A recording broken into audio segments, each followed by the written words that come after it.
여러분 안녕하세요. 조화방의 아띠입니다. 오늘도 식물 이야기로 여러분을 이렇게 만나고 있는데요. 식물을 키우다 보면은 이런 경우가 있는 것 같아요. 처음에는 예뻐서 키우기 시작했는데 약간 좀 얘는 아니다 싶은 그런 식물이 있는가 하면 처음에는 좀 한번 그냥 별로 예쁘진 않지만 한번 키워볼까? 이런 생각으로 키우다가 정말 이 식물 마음에 든다. 이런 생각으로 또 키우게 되는 그런 식물들이 있는 것 같아요. 오늘 이야기할 식물은 바로 그런 식물 나무에 관한 건데요. 바로 제 옆에 있는 이 나무입니다. 혹시 이 나무를 지금 키우시고 계신 분이 있는지 모르겠어요. 요거 역시 침엽수고요. 제가 침엽수를 상당히 좋아하는 편이에요. 율마도 많이 키우고 있고요. 제가 침엽수가 좋은 이유가 뭐 항상 푸른 그런 멋도 있지만 일단은 장점이 제일 자리를 안 차지해요. 공간이 이제 좁은데 다른 화렵수나 아니면은 이제 열대식물 같은 경우에는 막 가지를 뻗고 올라가잖아요. 그런 식물들이 많아요. 부피가 점점 이제 넓어져서 나중에 좀 감당이 안 돼서 불편한 경우가 많은데 이 침엽수는 그냥 위로만 크잖아요. 거의 옆으로는 안 크고 그래서 왠지 더 멋스러운 것 같고 공간도 안 차지하고 좀 더 깔끔한 느낌을 줘서 상당히 저도 좋아합니다. 그 중에서도 이 나무는 정말 제가 몇 년 키워보니까 너무 매력이 있어서 한번 꼭 소개해 드리고 싶어서 지금 영상을 남기고 있고요. 또 제 개인적으로도 이 나무의 좀 모습을 남겨 놓으려고 이렇게 영상을 찍고 있습니다. 이 나무의 이름은 이탈리안 사이프러스라고 우리나라에서는 그렇게 부르고 있고요. 원래 이름은 좀 달라요. 학명은 뭐 쿠프레서스 이런 식으로 돼 있어요. 쿠프레서스 하면은 제가 전에 기억나실는지 모르겠는데 율마 우리 자세하게 얘기할 때 그때 제가 율마의 그 앞에 학명이 쿠프레서스였거든요. 측백나무과. 그러니까 어떻게 보면은 얘도 같은 그냥 좀 친척, 먼 친척? 그렇게 생각하시면 될 거예요.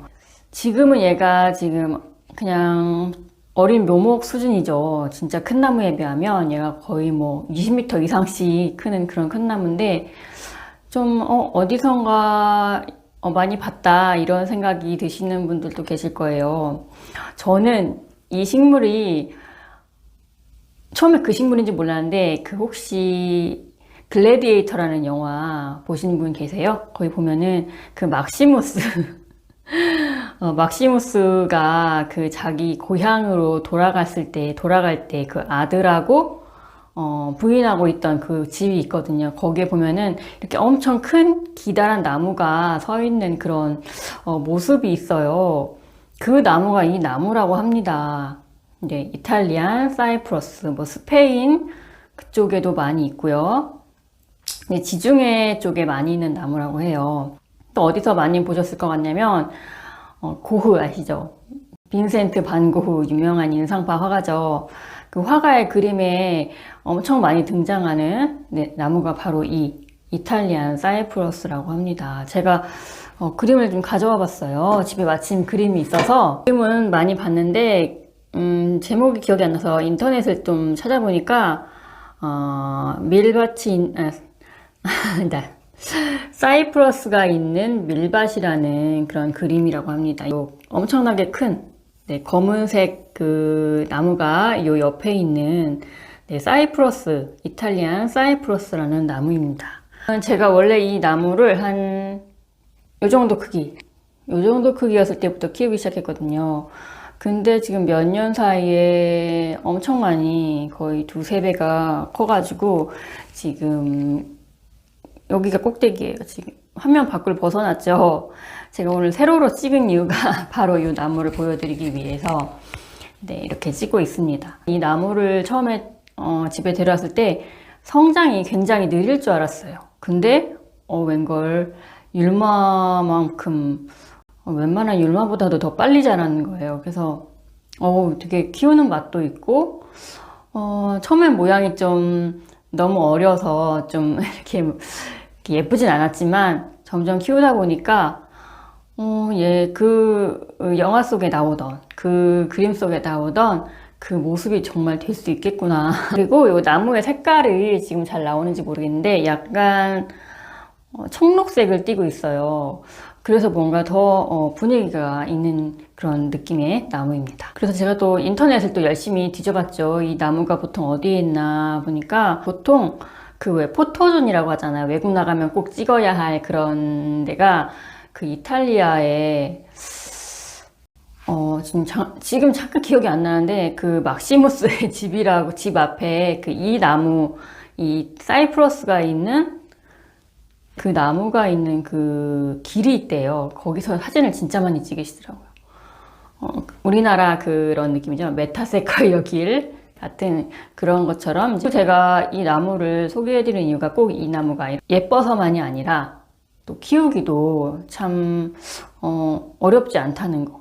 그래서 그런 장점이 있어서 또 제가 한번 소개를 해드리려고 하는데요. 요즘에 그거 혹시 들어보셨어요? 인공지능이 글을 쓰고 뭐 인공지능이 시도 쓰고 뭐 그거를 뭐라고 하지? 챗 PT 뭐 그런 갑자기 또 그렇게 기억이 안 나요. 요즘에 자꾸 까먹어갖고 요즘 자꾸 막 잊어버려가지고 단어 같은 게 생각이 안 나요. 그게 있다고 해서 저도 한번 그거를 찾아봤어요. 얘에 대해서 어떻게 나올까. 그래서 이탈리안 사이프러스의 특징, 이탈리안 사이프러스 키우는 법 이렇게 해가지고 거기에 한번 질문을 해봤더니 정말 나오긴 하더라고요. 기본적인 내용들만 있어요. 한번 제가 그 프린트한 거를 읽어볼게요. 일단 인공지능이 알려준 이 이탈리안 사이프러스의 그 특징을 한번 제가 입력을 시켜봤더니 좁고 원뿔 모양이고 60에서 100피트까지 자랍니다. 그리고 잎은 비늘처럼 생겼고 가지를 따라 나선형 모양으로 배열되어 있습니다. 일반적으로 침엽수 치고는 빨리 자라며 최적의 조건에서 자라면 1년에 2, 3피트까지 자랄 수 있다. 와, 이렇게 나와 있네요. 그리고 가뭄에 강하고 최소한의 물로도 살아남을 수 있습니다. 좁은 모양의 상록수 잎 때문에 조경에서 관상용 식물로 자주 이용됩니다. 그리고 이탈리아 이 나무는 지중해 지역에서 문화적 중요성을 가지고 있으며 종교적, 건축적 맥락에서 자주 사용됩니다. 이렇게 나와 있어요. 많이 아는 내용이죠, 그죠? 그러면 또 이번에는 인공지능이 어떻게 키우면 좋은지 한번 알려준 대로 한번 읽어볼게요. 자, 이 나무는 햇볕이 가득하고 토양이 잘 빠진, 이제 물이 잘 빠지는 거겠죠. 토양이 잘 빠지는 것을 선호한다.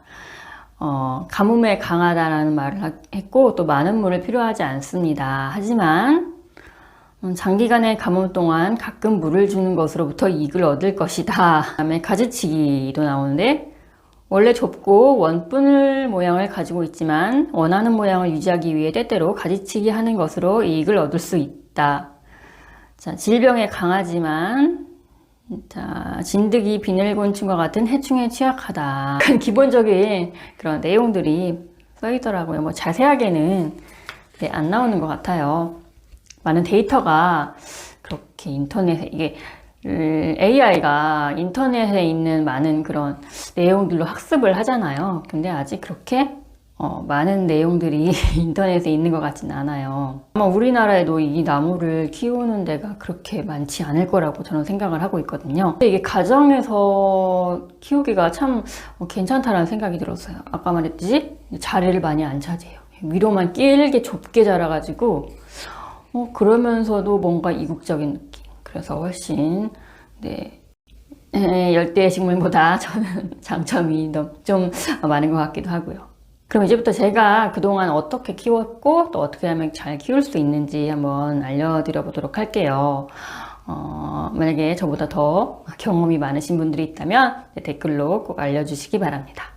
이 나무는 일단은 침엽수기 때문에 침엽수는 이제 아까는 뭐 가뭄에 강하다고 했는데요. 그 가뭄에 강하다는 거는 어느 정도 컸을 때를 이제 기준으로 하는 것 같아요. 좀 약간 묘목 수준이죠. 이 정도는. 사이프러스한테는. 사이프러스가 거의 뭐 3, 40m까지 자란다고 하니까 작은 아이들은 어느 정도 흙이 촉촉하게 유지시켜 주셔야 돼요. 율마같이. 처음에는 아마 다 어린 한 요만한 묘목을 사실 거예요. 그때는 좀 물 주는 거를 이렇게 나무 젓가락 같은 걸로 꼭 찔러 보셔서 좀 촉촉하게 유지할 수 있도록, 완전히 좀 물이 다 어느 정도 마르면 그때 이제 물을 주시는 걸로 그렇게 해주시는 게 좋습니다. 그리고 이 정도까지 이제 크게 되면, 지금 이게 거의 1m가 넘잖아요. 그러면 그 다음부터는 제가 봤을 때 이제 물을 좀 화분이 말라 있어도 얘가 좀 견디더라고요. 건조함을 견디는 게 좀 있어요. 그래서 그때부터는 이제 가뭄에 좀 견딜 수 있다. 이제 건조함에 견딜 수 있다라고 그렇게 생각하셔도 괜찮을 것 같습니다. 그리고 제일 중요한 거는 이 나무의 모양이 지금 보시면 굉장히 세로로 길고 좁잖아요. 이 수영이 얘 원래의 수영이거든요. 그래서 만약에 가지가 두 개로 갈라지기 시작한다 그러면 이제 가지치기를 시작하셔야 돼요. 왜냐면 그러면은 뭐 수영이 자기 멋대로 뭐 나쁘게 되는 거거든요. 이 나무의 특성상. 그럴 때 이제 가지를 쳐주셔가지고 일자로 목대가 하나가 형성되게끔 올라가게, 쭉 올라가게 이렇게 만들어 주셔야 합니다. 물론 나는 이 정도만 키우면 돼. 그럼 위를 딱 잘라 주시면 되겠죠. 네, 그렇게 하시면 되는 거, 간단한 거죠. 네, 그렇게 하시면 되겠고, 그리고 얘의 특징은 일단은 집안을 좀, 만약에 집안에서 키우시고 싶으시면 햇빛이 좀 많아야 된다는 거. 네. 침엽수는 그게 원래 특성이에요. 침엽수의 특성은 햇빛이 정말 하루 종일 비칠수록 좋다는 거. 근데 그럴 수가 없더라도 그냥 서너 시간 정도만 비춰줘도 그냥 괜찮게 무난하게 잘 자랍니다. 물론 뭐 자연 상태에서처럼 뭐 1년에 막 1m, 2m씩은 자라진 않겠지만 그래도 너무 크면 또 이게 또 부담스럽잖아요. 그러니까 집안에서 키우기에는 부담이 없이 그렇게 키우실 수 있을 것 같습니다. 침엽수가 가장 중요한 거는 통풍, 잘 아시죠? 통풍, 바람이죠. 바람, 그리고 물, 촉촉한 흙, 그리고 많은 햇빛, 이렇게 세 가지만 항상 기억하시면 될 것 같아요. 그리고 제가 참 약간 실수한 게 있는데 이 사이프러스를 키우면서 이 밑에 부분을 제가 자지치기를 해줘가지고 원래 이렇게 올라와야 되거든요, 잎이. 근데 여기에 없어요. 지금 밑에가 휑해가지고. 왜냐면 저는 이 나무를, 큰 나무를 본 적이 없었던 거예요. 그래가지고 이 나무가 원래 어떤 나무지? 밑에는 가지치기 안 하시는 게 좋습니다. 저는 이 나무가 너무 마음에 들어가지고 한 몇 그루 더 키우고 싶어요. 왜냐면 일단 자리를 너무 안 차지해서 너무 좋아요. 너무 잘 크니까 키우는 재미가 있어요. 만약에 혹시 지금 율마를 키우시고 계신 분들이라면 아주 쉽게 키우실 수 있는 그런 나무고요. 또 우리 집은 좀 좁아서 나는 너무 그 열대식물 이렇게 막 몬스테라 있죠? 그런 애들처럼 퍼지는 게 너무 부담스러워요. 그런 분들은 이렇게 사이프러스 한번 키워보셨으면 좋겠습니다. 오늘 영상은 여기까지였습니다. 구독과 좋아요는 저한테 힘이 되고요. 그리고 저를 직접적으로 응원해 주실 수 있는 멤버십 가입도 많이 부탁드립니다. 그럼 다음 영상에서 또 만나요. 안녕. 이게 어린 묘목은 굉장히 저렴한데 크면 클수록 가격이 굉장히 비싸지더라고요. 그래서 나중에 열심히 키워서 한번 팔아보세요. 제가 예전에 인공지능 컨셉으로 방송을 한 적이 있거든요. 좀 창피하긴 한데 근데 재밌었어요. 그렇게 한번 해볼까요? 안녕하세요. 오늘 소개할 나무는 이탈리안 사이프러스입니다. 이탈리안 사이프러스는 어색해서 더 이상 못하겠어요. 힘들어서 못하겠어요. 그냥 한번 읽어볼게요. 그 인공지능이 알려준 그 방법이에요.